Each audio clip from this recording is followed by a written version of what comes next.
the easier thing is to blame others and to keep pointing fingers and saying it's this or that or the other that did not happen. Can we use all that energy instead to say this is what's right?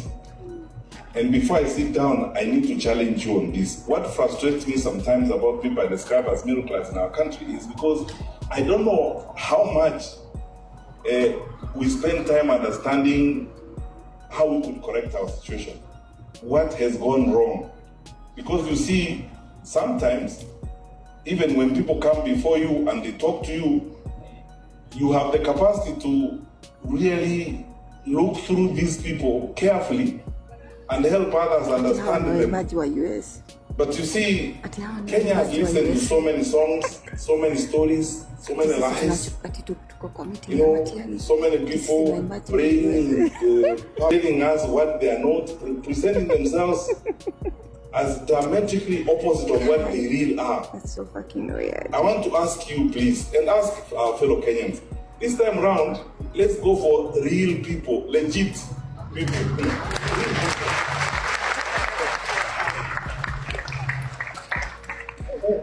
Let's look at people and what they tell us, and let's make that conclusion.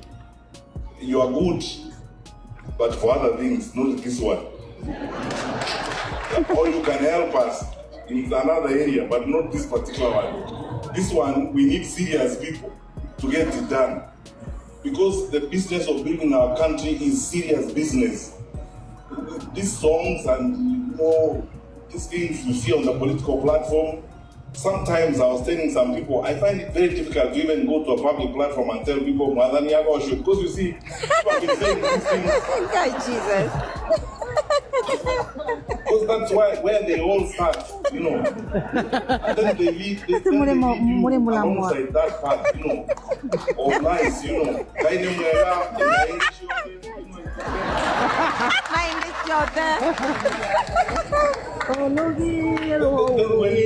you actually, please, my brothers and sisters, the business of developing our country is serious business. Let us look through those greetings and those songs, and this time around, let's do a good thing for our country, and God bless you. Hey. Wonderful and fantastic stories to tell. Every time I meet Kenyans in the US, people say how they arrived here 15 years ago with only $20. How they got here with only $100 in their pockets, and how they have gone through 3 degrees and 3 programs, and they are PhD holders, they are professors, and they have done all these things. These stories are a source of incredible and immeasurable inspiration to our people. If we found a framework through which a systematized and coordinated lobby or caucus of Kenyans in the diaspora would find this out going to our young people, you can actually do it.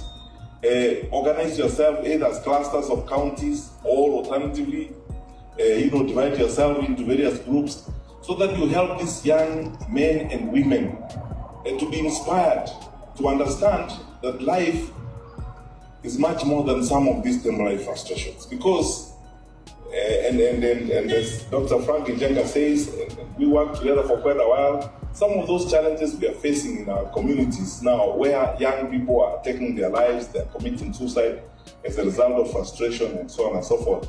We could help in inspiring these people and telling them of the pathways we ourselves have charted and walked and have succeeded. And slowly we will begin creating a new generation of people who will come after us. They may not necessarily come to the United States of America, but they will found their life and do other things elsewhere where they are and succeed. And they will carry that message to another generation and another generation, as it were. So that now is the time, in my view, to systematize our support and strengthen, institutionalize ourselves in a way that has got very sustainable impact, as it were. Finally, I want to challenge you guys. Your voice is very strong. You are very influential in various ways. But in most cases, it is the stuff that you will do in social media, the commentary that you will pass through, your various groups that go into your investment clubs and groups in Kenya. But you can still organize yourselves to be a very strong voice that cannot be ignored, even in political decision making in your country. Because you are Kenyans. The fact that you live in the US does not make you less Kenyans, does not make you less interested in what happens in our country.